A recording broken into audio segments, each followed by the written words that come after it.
Hey all, in this episode of Shane Shed, I'm going to get in and replace the rear evaporator unit in the AC on my Disco 3. So you probably recall, I'd just done a little video on this when I was away on holidays in January. It lost all the AC gas, which kind of pissed me off because I've only just recently, end of last year, got it re-gassed. So it's failed again in middle of summer, so it's not the most fun thing to run around in these things with no AC, especially in summer. So anyway, we're going to get in and rip this out, and it shouldn't be too bad a job from what I can see. Probably a few little, maybe one little difficult spot, but we'll see how we go. Now obviously first thing, all this panel has got to come off, so it's not too bad. We need to get rid of the, what do you call it, tailgate retainer strap. There's a bolt just behind here. We need to undo that bottom seatbelt bolt. This bottom panel needs to come off, which is just basically just the two hold down thingies. We'll take those out. I will undo the bottom of the seatbelt here, and I'll just hang it up out of the way. And that should be about it.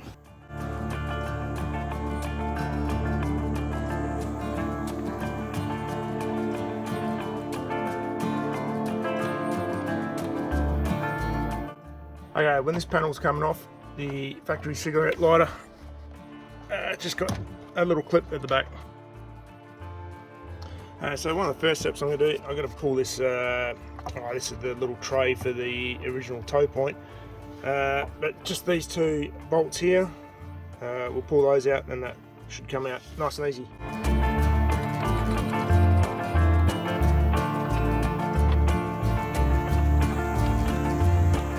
So I've just been having my little pulse buster sitting in this for quite a while.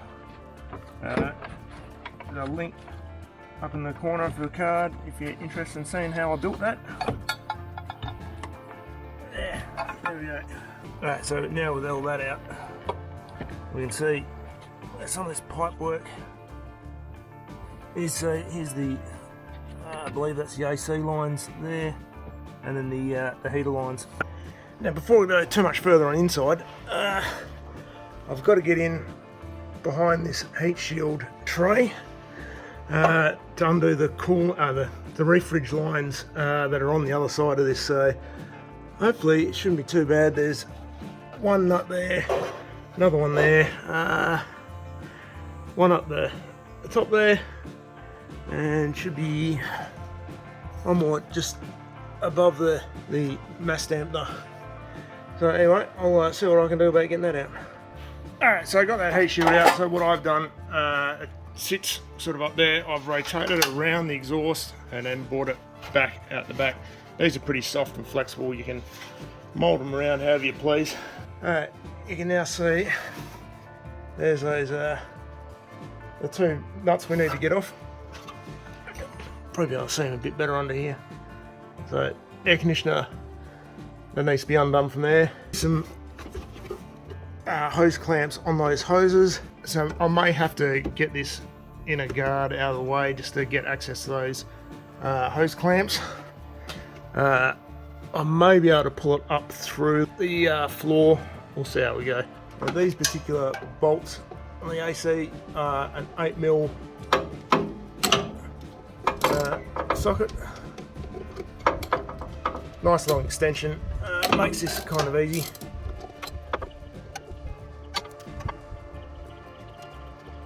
Now you can see the heater lines on this side. There is a hose clamp just right at the top there, so I don't know if I can get those out now or whether I can pull it up through the floor a little when I remove the unit. We'll see. Okay, so there's 3 bolts here, so we're going to remove or loosen off this panel. That's our drain. So the coolant lines come up through here. So these are 8mm again. Seems to be a popular size so far. This one wasn't even tight, just under my hand. I haven't even cracked these off with the ratchet, so not much to them.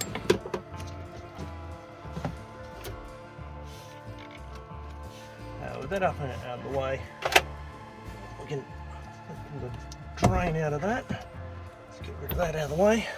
Alright, so I'm going to disconnect this electrically now. So we've got the blower motor, probably one of the temperature sensors. I'll probably get this one up out of the way as well. Obviously this one, because this whole unit's going to come out. So it looks like we've got 2 bolts up the top, and this one here is just on a little slot, and there's one down the bottom. So let's see how we go.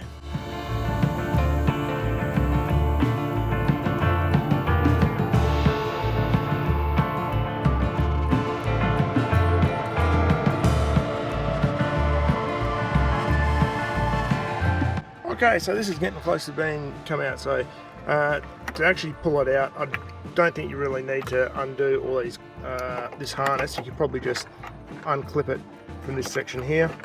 I've unclipped all these ones just so I can split stuff and get it out of the way a bit easier. Got the 3 bolts out for the bot, so this is all pretty much ready to come out. I'm not too sure what this sensor is here, but sort of sat there, which I just pulled out of the way just so it's out of the way while removing this. Really, it looks like we just got these hose clamps to try and loosen off. So we'll see how we go with that. I may have to go from the outside in the guard. I'm not too sure. I might be able to lift this up enough. We'll just see how we go. Alright, so I just end up loosening this corner of the guard off, and you can see we can get a little bit easier access to those pipes, so I'm going to pull those off now. Well, I won't lie, those coolant hoses were a bastard, but hopefully this should be free to come out now.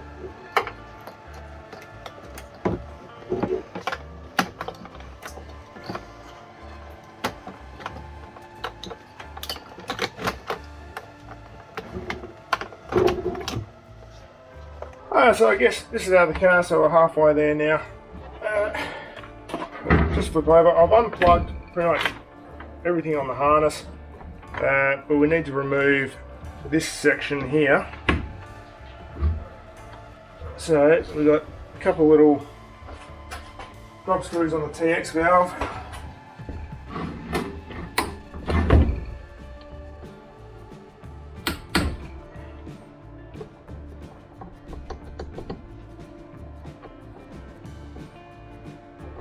You know, they say every job is 1 strip bolt away from a 3-day job, something like that. Let's see if we can get these with the multi-grips.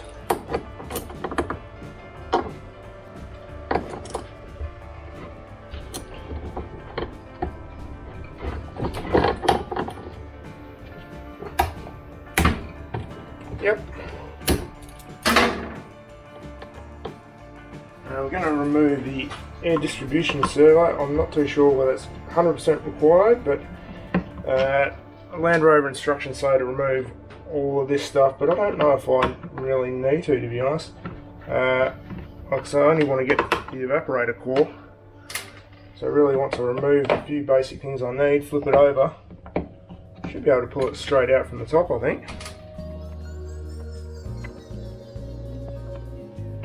Or maybe I just leave that there. Let's just see how it goes. I'm just going to pull the motor out, so just so I can clean it really more than anything.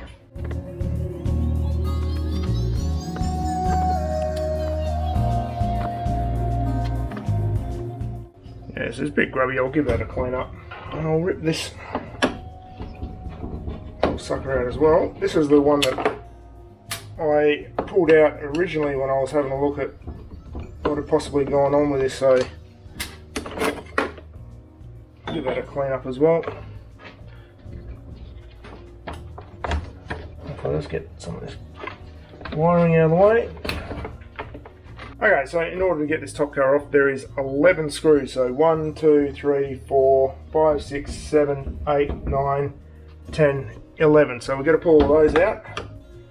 And then it's just the clips, and hopefully the whole top section comes off without too much fuss. We'll see how we go.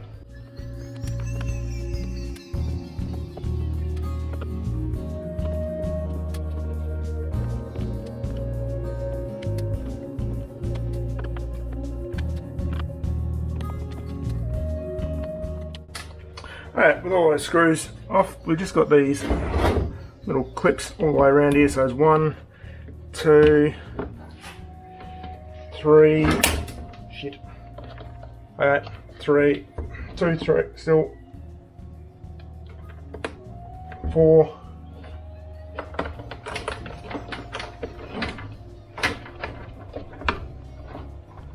5,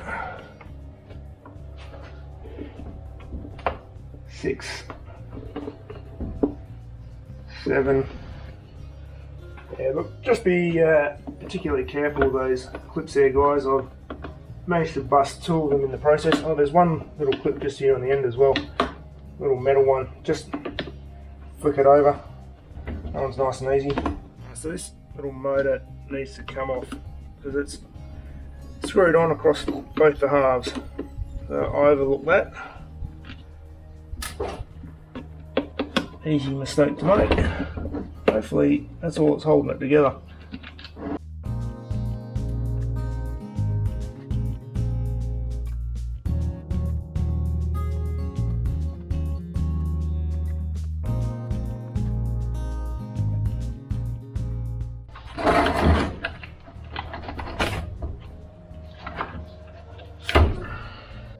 At least with the ultraviolet light, you can see where it was all leaking all through that evaporator core.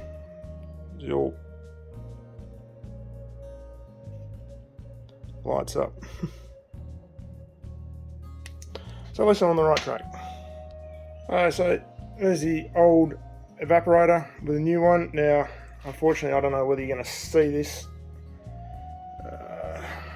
Let's stick it that way. You might be able to see it's got a bit of a tweak to it. Now that wasn't like that when it arrived here. Anyway, let's see if we can make it work. That's annoyed me that this evaporator being a bit twisted. The parcel was sitting around inside for a while, so I bet you somebody's jumped on it or done something. And anyway, it's not too bad, so hopefully it'll still work. But it was still pressurised, so that's a nice thing. Alright, some new O-rings to go on. I'm just going to throw a little bit of O-ring grease on those. So that'll just make reassembly a little bit easier. And this bottom piece just come off the old one.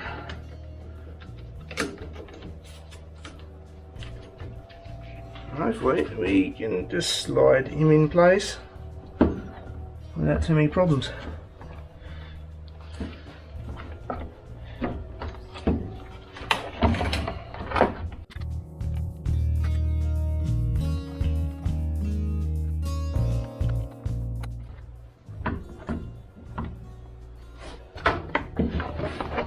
Let's put that top half back on.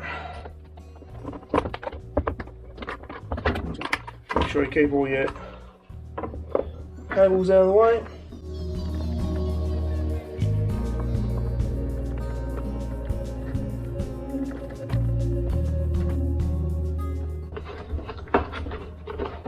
Let's go make sure this diverter plate is in.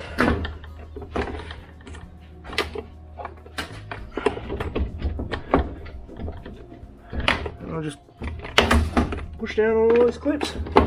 Well, the ones that are left anyway.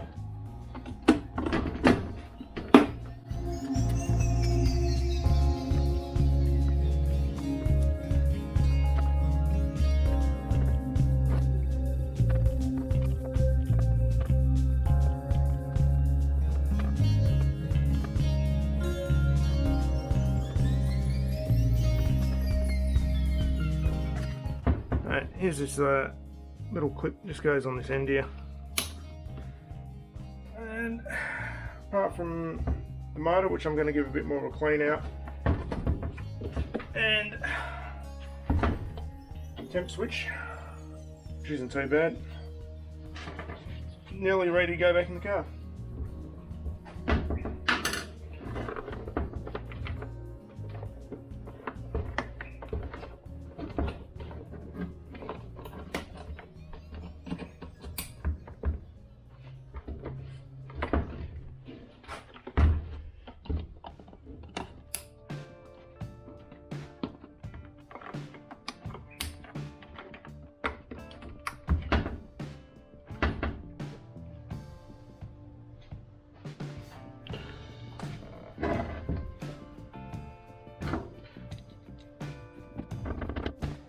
So I've given this a bit of a clean up, so let's throw it back in. Can only kind of sit in one way as well, just with that cutout there.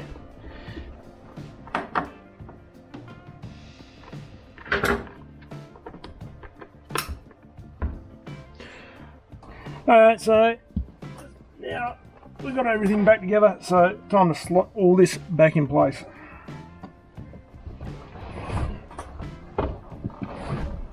Now I'll put some O-ring grease on the O-rings for the AC line, so hopefully they just slide in nicely together. Now I'm going to go underneath and hook up those AC lines first up. So I'm going to do these AC lines up first, just because they're AC lines and I want them bolted up so I don't drop any crap and crud in the lines. I've been pretty careful so far to try and keep them clean. But yeah, just something worth considering.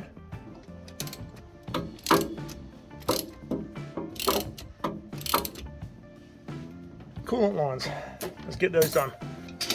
Well, this process is a lot easier than getting them off, that's for sure.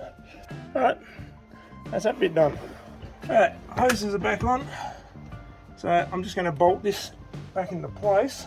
There's 3 bolts hold this whole unit in, as you would have seen from when I removed it.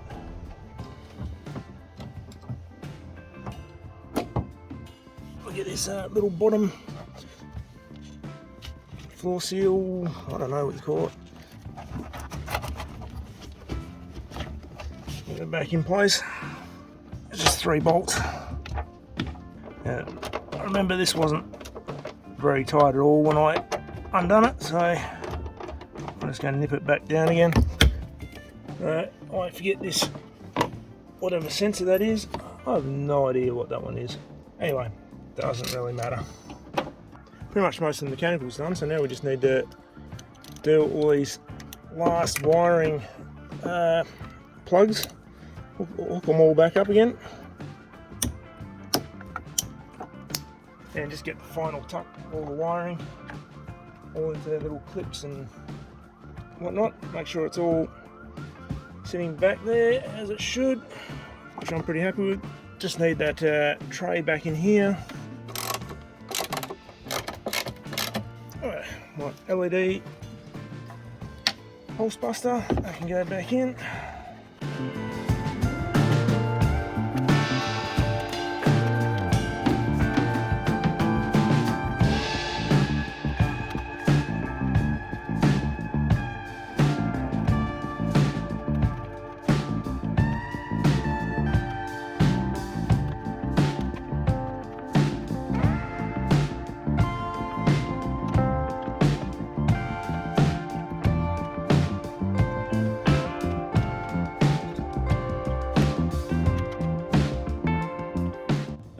All the exhaust heat shield back on.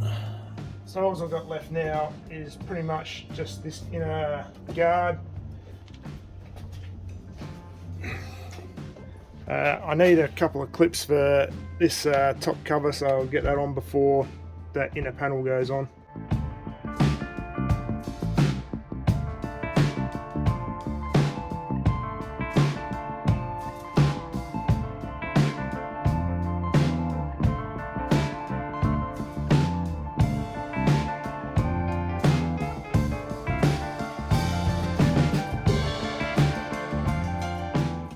So we're pretty much at the point of putting all the trim back in together, so I had to put some new clips under this this top panel because all the old ones broke.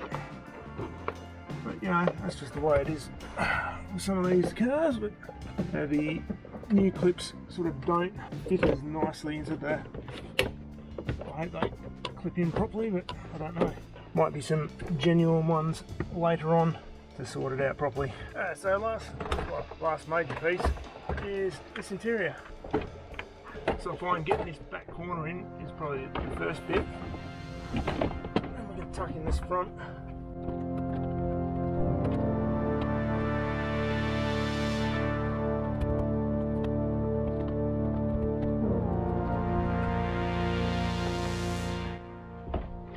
Don't forget the glider plug, seat belts, and obviously the door strap as well.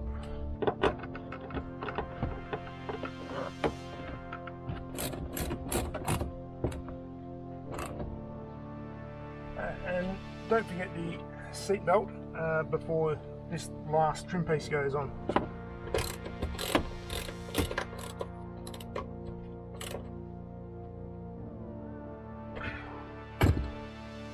And the final piece, obviously that top trim panel here.